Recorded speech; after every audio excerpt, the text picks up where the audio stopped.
반갑습니다. 에버그린입니다. 오늘은 비트코인 및 전반적 경제 상황 그리고 알트코인 쪽에서는 유행이 자꾸 바뀌고 있습니다. 그래서 현재 유행하는 것과 그리고 앞으로 어떤 것들이 유행할 것인지에 대해서 같이 한번 보도록 하겠습니다. 비트코인만 보면 비트코인은 조용하게 본인 갈 길을 가고 있어요. 그런데 문제는 알트코인입니다. 알트코인은 지금 여러 섹터들 그리고 알트코인 나오는 개수가 엄청납니다. 그러다 보니까 가지고 있어도 비트코인 가면 내 건 갈 줄 알았는데 또 안 가는 케이스도 있고 해서 좀 더 난이도가 이전 장보다 더 많이 높아진 것 같습니다. 역시 그래서 비트코인이 왜 비트코인인지에 대해서 계속 얘기했지 않습니까? 그것에 대해서 좀 더 다시 한번 깨닫는 계기가 되지 않나 싶고요. 비트코인이 달러로도 신고점을 갱신한 상황이지 않습니까? 그러면 이제 평균적으로 봤을 때 이거라는 거죠. 신고점을 갱신하고 난 뒤에 보통 266일 내지 315일이 지나면 고점을 찍고 이제 시즌이 끝났다라는 것인데요. 뭐 ETF 때문에 아니다, 뭐 때문에 아니다, 뭐 여러 가지 또 슈퍼사이클 들어간다면 아닐 수도 있겠지만 아무튼 기간적으로 우리가 X축에 대한 어떤 신뢰 이런 것들을 지난 장에서 1년간의 하락, 1년간의 하락, 1년간의 하락 이런 것들을 봤다면 이것 또한 이제 X축에 대해서 올라갔을 때 그죠? 이것에 대해서 생각을 한번 해볼 만하지 않을까 싶고요. 물론 X축만 봐서 안 되죠. X축이라는 것은 시간인데 시간만 봐서는 안 되고 결국 가격도 어느 정도 고려의 대상이 되지 않을까 싶어요. 이제 보통 뭐 요렇게 해가지고 뭐 무지개 이렇게 그려놓은 거 있잖아요. 그런 걸 봤을 때 얘가 단기간이 너무 빨리 오르면 오히려 벽에 더 빨리 부딪히는 거죠. 그래서 약간 더 뒤로 가면 그만큼 Y가 더 늘어나잖아요. 이만큼 가격이. 이거 지난 영상에서 했던 겁니다. 그죠? 예, 그래서 오히려 다지고 가는 것이 더 크게 올라가는 건데 이 부분 어떻게 될지 참 저도 궁금합니다. 예, 그래서 뭐 우리가 결정할 수 있는 게 아니니까 또 시장 상황을 봐야 될 것 같고요. 자, 그리고 그래서 이거대로라고 한다면 뭐 이 사람 분석대로라면 한 내년 뭐 초로 우리가 이제 볼 수 있겠는데 글쎄요. 지금 많이 이제 이런 인물뿐만 아니라 많은 수많은 특히 비트코인 사이클 분석하는 사람 있죠. 이번에 다 깨졌어요. 그래서 저번에도 한번 이제 앞에서 말씀드렸는데 최고점에서 한순간에 다 빡 판다 이런 거는 이번에 이제 불가능하다. 그냥 이렇게 그냥 아예 결정해놓고 시장을 봐야 되는 게 맞는 것 같고요. 그리고 당장 이미 BTFP 기억나시죠? 작년 딱 이맘때 했던 거 끝났어요. 3월 11일 끝났고요. 연준에서 원하는 것은 이제 이 금액들이 본인들이 세팅해 놓은 재할인 창구로 들어오길 바라는데 글쎄요. 지금 이제 봐야 될 것 같고 이게 3월 11일 끝났다고 해서 이 모든 것들이 땡 하고 다 없어지는 것이 아니라 이때부터 했던 것들이 이제 서서 이제 다른 곳들을 찾아야 되겠죠. 그때 재할인 창구로 들어오는 것이 중요한 포인트고 이 BTFP를 좀 간략하게 설명을 좀 드리자면은 이거예요. 우리는 이제 가격적으로 좀 보도록 할게요. 작년 3월 이맘때 실버게이트 은행 파산 그리고 실리콘밸리 은행 파산했었죠. 그래서 이게 제2의 리먼 브러더스 아니면 제2의 금융위기 이제 끝났다 뭐 큰일 났다 이랬지 않았습니까? 그런데 그대로 파산 두지 않고 미국 정부에서는 재빠르게 인수를 하게끔 만들었습니다. 그리고 연준에서는 3월 12일 작년에 BTFP라는 것을 도입을 했죠. 즉 중요한 포인트는 이거였어요. 미국 채권 국채 그거 팔지 말라. 그 팔지 말고 그걸 담보로 해서 싸게 빌려줄게 라고 해서 그걸 만들어 준 거죠. 그래서 이게 제2의 유동성 공급이다 해서 시장에서 환호를 했고 이때부터 해서 비트코인이 좀 달렸죠. 블랙록에서 작년 6월 15일 현물 ETF 신청해서 한번 가자 하다가 또 이렇게 잠잠해 하다가 가네 하다가 그래서 올해 1월 비트코인 현물 ETF 승인 나서 바로 거래 시작되었고 그리고 현재까지 와 있는 상황입니다. 자 그러면 이제 볼 수 있는 게 이때부터 해서 현재까지가 결국 이 BTFP 도입으로 인한 영향이 어느 정도 있었다는 거잖아요. 그 영향이 있었고 이 뒤로부터는 어떤 스토리를 풀어나갈지가 좀 중요하겠죠. 왜냐하면 현재 비트코인의 강한 내러티브는 뭐냐면 인플레이션 해지 수단입니다. 그래서 디지털 금에 대해서 계속 얘기하고 금을 뭐 따라잡는다. 금 ETF 따라잡는다. 금 시총 따라잡는다. 이런 얘기들을 하지 않습니까? 그러면서 막 달려가는 시장이기 때문에 이게 중요하고 게다가 현물 ETF라는 장치가 마련됨에 따라서 불에다가 지금 기름을 부은 격이죠. 그래서 BTFP 이거 이제 끝났기 때문에 이게 이제 어떻게 흘러갈지 자금들이 어떻게 흘러갈지 봐야 될 것 같고 그리고 사실 BTFP 이거랑요 그리고 지금 말씀드린 RRP 이거는 이전에 아서 헤이즈가 그때 3월에 좀 안 좋을 거라 얘기했잖아요. 처음에. 그러다가 찬회를 했죠. 3월에 안 좋을 거라는 얘기 중에 큰 두 가지가 바로 이거였잖아요. BTFP랑 RRP였잖아요. 그래서 제가 말씀드린 겁니다. 새로운 내용이 전혀 아닙니다. 그럼 RRP 3월 지금 어떻냐? 생각보다 덜 내려오고 있어요. 원래 이때쯤에 뭐 얘기했었나요? 그래서 이 속도라면 이렇게 내려가면 3월 이제 제로가 될 것이니까 유동성 쇼크 온다 뭐 이런 얘기 했지 않습니까? 근데 이게 내려가는 속도가 살짝 꺾여가지고 완만하게 가고 있습니다. 이 속도라면 4월 아니면 5월쯤 되겠죠. 이게 근데 의견이 좀 갈려요. 예를 들어서 이 RRP라는 것이 유동성이 남아도니까 이쪽으로 왔다고 하고요. 그리고 이게 지금 내려오잖아요. 또 무슨 소리 하냐면 또 다른 더 나은 투자 상품군이 있으니까 그쪽으로 유동성이 이동한 거라고 얘기합니다. 이렇게 해도 좋은 거고 이렇게 해도 좋은 거라 시장에서 얘기해버려요. 웃기지 않습니까? 마치 우리가 경험을 했지 않습니까?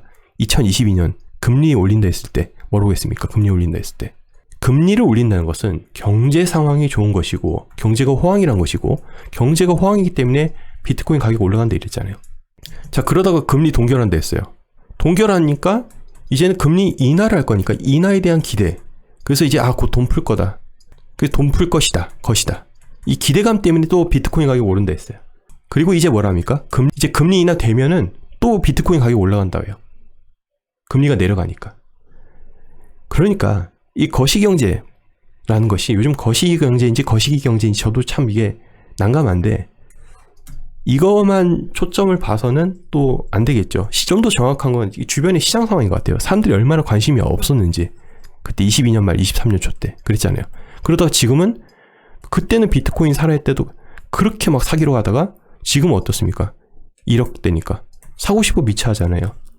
저는 이게 오히려 더 맞다고 봐요. 그래서 오히려 이런 사람들의 움직임을 잃는 것이 심리가 더 지금은 더 비중을 더 높여야 되지 않을까? 이게 더 맞지 않나? 라는 생각이 좀 들 정도로 거시경제는 참 이게 한 반 정도 믿을 만한 것 같아요. 게다가 CPI 같은 경우도 마찬가지. CPI도 뭐 저번에 얘기했지만 같이 또 한번 묶어서 얘기할게요. 오늘 또 일어날 일이니까 오늘 9시 30분, 저녁 9시 30분이고 미국 서머타임이 적용돼서 1시간 좀 빨라졌습니다. 예측 3.1, 이전 3.1, 즉 동결을 지금 예측을 하는 거죠. 예측보다 내려가면은 CPI 내려가네? 그러면 이거 이제 금리 인하도 빨리 된 거 아니야? 그런 기대감 때문에 환호할 수 있고 예측보다 조금 더 올라가면 뭐 조금 올라가서는 별로 영향 없을 것 같아요. 많이 올라가야지 이거 큰일 났네 약간 그럴 텐데 조금 올라가도 지금 시장이 워낙 거시경제 사실 뭐 약간 무시하는 분위기잖아요. 예전 이때부터 이미 무시하는 분위기라 가지고 요즘엔 그래서 참 이게 참 알 길이 없고 중요한 건 더 파월의 멘트겠죠. FOMC 3월 19일부터 20일이 진행되는 거 파월의 멘트 언제 인하할래? 그게 이제 중요한 멘트예요. 그리고 100명 넘은 이제 경제 전문가에게 설문조사를 로이터에서 해봤는데 3분의 2가 금리 인하 6월에 해야 된다라고 얘기하고 있습니다. 해야 된다. 그러니까 금리 인하 안 하면 이제 경제가 부러진다 이거죠. 더 이상 이제 막을 수 없다. 뭐 이렇게 얘기하고 있습니다. 그래서 지금 중요한 거는 인플레이션 해지 수단이라고 강하게 지금 얘기하고 있는 비트코인의 이 내러티브가 되게 현재 어디까지 살아남을 것인가 되게 중요하고 그리고 시장의 과열이 어느 정도 진행되었는지 그게 더 체크 포인트인 것 같습니다. 그리고 이제 유행으로 넘어와서 아무래도 뭐 막을 수 없는 게 AI이지 않겠습니까? 챗GPT, 샘 알트만, 뭐 오픈 AI. 샘 알트만 하면은 이제 떠오르는 게 월드코인이죠. 일론 머스크 하면은 도지가 떠오르고. 이렇듯이 둘 다 또 페이팔 출신이네요. 알트코인은 역시 인물이 중요한 것 같습니다. 물론 이게 오너 리스크가 있다, 뭐 인물 리스크가 있다, 뭐 그런 얘기를 하는데 그럼에도 불구하고 사람들은 사람을 믿고 싶어 하죠. 심지어 비트코인도 그런데요. 뭐 비트코인 밀어주는 사람 믿고 싶어 하잖아요. 뭐 블랙락, 레리핑크 요즘 열심히 또 ETF, 비트코인 현물 ETF 팔지 않습니까? 게다가 그리고 비트코인 계속 사는 그 기업 마이크로 스트래테지의 마이클 세일러 사람들 또 많이 또 말 듣고 그리고 캐시우드 또 옛날 캐시우드 좀 내려갈 땐 별로 못 맞춘다고 별로 하다가 이제 또 다시 막 얼마 간다 질러대니까 다들 환호하지 않습니까? 그렇듯이 인물에 매우 다들 초점을 맞추고 있다. 가장 지금 대장 엔비디아니까 주식 쪽에서 엔비디아에서 하는 행사 곧 있죠. 3월 18일부터 21일까지 있는 GTC 행사가 중요한 포인트가 되겠고요. 이게 코로나 이후에 5년 만에 하는 행사라고 하더라고요. 되게 지금 크게 개최를 해서 기대감이 크다는 거. 그리고 엔비디아가 목표 주가가 원래 $1,000가 아니었죠. 이 미치한데 목표 주가를 돌파하다 보니까 새로운 목표 주가 $1,000를 얘기했는데 지금 $1,000 딱 아래 $926에서 살짝 조정을 받고 있습니다. 지금 이런 상황에서 뭐 추가로 돌파할지 아닐지는 또 지켜봐야 될 부분 같은데 일각에선 AI를 과거 닷컴 버블과 되게 비슷하다 이라고 얘기하는 사람이 있고요. 아니다. 이건 실제로 실적이 있고 존재하는 거다. 그리고 바로바로 지금 나오는 것들이다. 그래서 이건 버블이 아니다. 버블이다 아니다. 뭐 논란이 많습니다. 뭐 저는 모르겠고요. 뭐 흘러간 대로 가야죠. 그러니까 지금 같이 흘러가고 있고 미국 주식하고 코인이 지금 같이 흘러가고 있기 때문에 엔비디아, 특히 뭐 엔비디아 하면 또 AI 이런 흐름을 지금 다 같이 묶어가지고 가는 상황이기 때문에 같이 봐야 돼서 가지고 와봤고, 그리고 챗 GPT, 오픈 AI 하면은 마이크로소프트 빼먹을 수 없죠. 또 지분 관계도 있기 때문에 마이크로소프트에서도 AI 행사가 3월 21일에 있습니다. 마이크로소프트에서 하는 AI는 코파일럿이라잖아요. 이거 한번 써보세요. 뭐 공짜고 뭐 쓸만하더군요. 3월 21일에 이 행사를 하는데, 이게 중요한 포인트가 뭐냐면, 자, 화요일하고 목요일이 있는데 GPT-4가 출시된 지 이틀 뒤에 3월 16일에 이벤트를 개최했었대요, 작년에. 그래서 이번에 21일에 행사를 하잖아요. 그래서 GPT-5가 3월 19일에 출시될 가능성이 높다라고 얘기를 하더라고요. 그러니까 그래서 정리를 하면은 작년 23년 때 화요일에 GPT-4가 나왔고 목요일에 행사를 했었어요. 그래서 이번에도 역시 행사가 3월 21일 목요일이네요. 예, 목요일에 행사가 있고, 그러면 그 앞에 19일에 GPT GPT 4.5 뭐가 나오지 않을까라고 예상하는 거죠. 지금 GPT보다 성능 좋은 게 또 나온다고 막 하면서 지금 이게 좋다 저게 좋다는데 이제는 한번 보여줄 타이밍이 딱 왔거든요. 그러니까 얘네들이 지금 너무 조용한데 이때 탁 출시한 거 아니야? 라고 기대감. 그럼 이거 출시하면서 또 AI가 뭐 또 간다 이러면서 그럴 가능성이, 3월에 좀 이벤트가 많네요. 뭐 엔비디아도 그렇고 오픈AI도 그렇고 마이크로소프트도 그렇고 참 AI, 참 이번 AI 참 길게 가는 것 같습니다. 자, 옛날에 근데 AI가 되기 전부터 지금 뭐 딥핀이라고 말을 세련되게 해서 그렇지, 또 말을 바꿨잖아요. 딥핀이라고 말을 바꿔서 그렇지, 옛날에는 스토리지 메타로 해가지고 뭐 파일 코인 등 해가지고 이야기 많이 했지 않습니까?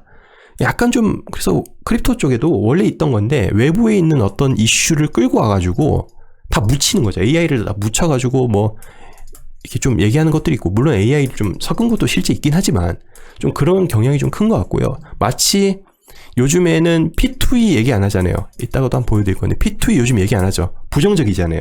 엑시 인피니티에 한때 유행하다가 토크노믹스에서 한번 그러고 게임이 재미없으니 이제 게임 퀄리티 높여야 된다 뭐 그런 얘기 나오면서 P2E라는 단어를 좀 없앴어요. 그래서 요즘 뭐 게임파이라고 얘기도 하기도 하고, 아니면 something to earn이라고 또 얘기를 하더라고요. 말을 이제 바꿉니다. 마치 코인 이름 택가리 하듯이 말을 바꾸면서 또 자꾸 바꾸는 모습 보이고 있어서 이 부분도 좀 챙겨야 될 것 같고, 그리고 AI와 동시에 크립토 쪽에 지금 중요한 게 있는데, 워낙 AI가 강세다 보니까 약간 묻히는 게 보이는데, 당장 하루 남았어요. 당장 3월 13일 이더리움 덴쿤 업데이트가 이제 곧 있습니다. 이거 왜 좋은데 그냥 간단하게 한 줄 말씀드릴게요. 여기 EIP4844가 중요한데 이 업그레이드를 하잖아요. 그러면 이더리움도 뭐 이더리움이지만 중요한 건 레이어 2 계열들 이 가스 비용이 현저하게 줄어듭니다.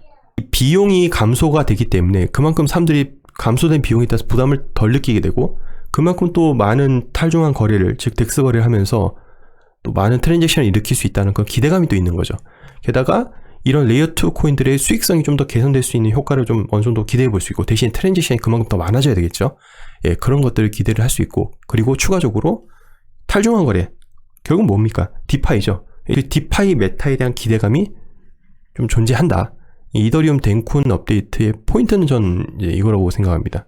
이더리움 현물 ETF 기대감이 있는 상황이지 않습니까? 뭐 3월은 연기가 됐고요. 근데 지금 블룸버그 애널리스트 이 제임스 세이팔트 지금 보십시오. 이 사람이 우리가 이번에 비트코인 현물 ETF 될 때 예상한 2명 중 1명이지 않습니까? 제임스 세이팔트랑 에릭 발슈나스, 이 두 인물은 반드시 알아야 되지 않겠습니까? 이 두 인물 둘 다 블룸버그 ETF 전문가이고 서로 주거니 받거니 하는 짝짝꿍 사이인데, 이 제임스 세이팔트에 따르면은 이번에 5월에 승인 못 받으면은 8월에도 어려울 것이다. 그러면 승인 시기는 내년으로 예상된다라고 얘기를 하고 있어요. 개인적으로 25년 이더리움 현물 ETF의 승인 확률은 50%를 상회한다고 점치고 있다. 근데 5월 이더리움 현물 ETF 승인 확률은 35%까지 떨어졌다 이렇게 얘기하고 있습니다. 보통 이 사람들이 자신감이 넘쳐서 90% 이상 얘기하면 진짜 승인이 됐지 않습니까? 이번에 현물 ETF도 그렇고요. 이전에 과거 21년 10월에 선물 ETF도 마찬가지였어요.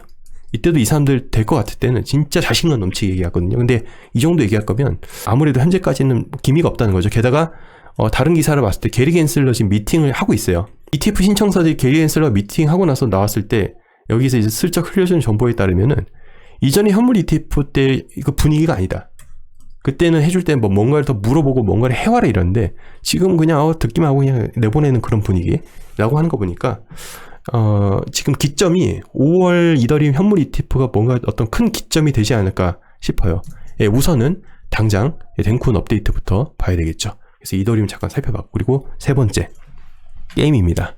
이것 게임 디벨로퍼 컨퍼런스 약자고요. 샌프란시스코에서 3월 18일부터 22일까지 진행되는 것입니다.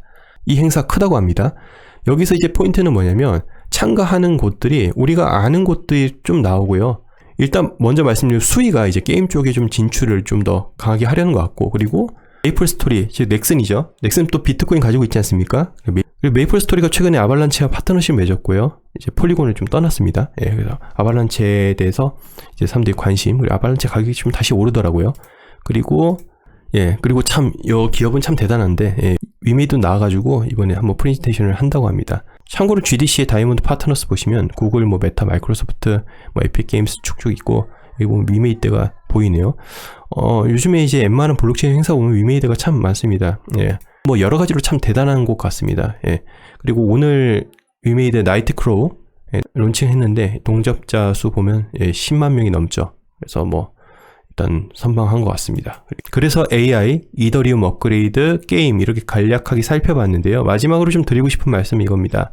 지금 알트코인 보시면 코인마켓캡 기준을 보시면 알트코인이 하루에도 진짜 수없이 나와요. 이게 지금 이상한 것도 많지만 나오는 속도가 진짜 이게 엄청나신 것 같습니다. 코인게코도 보시면 코인마켓캡보다 좀 덜한데 엄청 많습니다. 엄청 많아요. 그러니까 지금 알트코인들이 너무 무수히 나오니까 다 근본이래요. 다 처음마다 다 근본이고 어디다 투자받고 VC들 다 투자받고 이랬다니까 와 이게 지금 장난이 아닙니다. 신규 알트코인 찾는 것도 장난이 아니고, 그래서 지금 이 알트코인 찾는 것도 장난 아니고 이게 피로감이 좀 누적되는 거죠. 근데 이제 보통 그렇지 않습니까? 이 알트코인들이 너무나 많아지고 완전히 많아질 때는 시장이 한 번쯤은 잠깐 정리되는 때가 좀 있긴 있었습니다.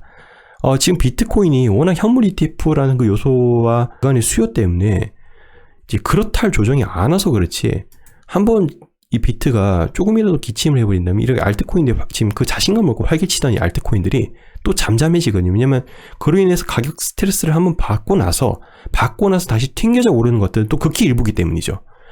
그래서 지금 알트가 좀 많긴 합니다. 많긴 한데 이럴 때일수록 좀 급한 마음이긴 하지만 너무 마음만 또 앞서서는 안 되겠고요. 좀 본인의 주관을 가지면서 좀 가야 되지 않을까 싶습니다. 예, 지금은 딱 그게 지금 필요한 것 같아요. 비트코인과 이게 트렌드를 좀 읽어봤고요. 다음 시간에 또 좋은 정보 찾아뵙도록 하겠습니다. 시청해주셔서 감사합니다.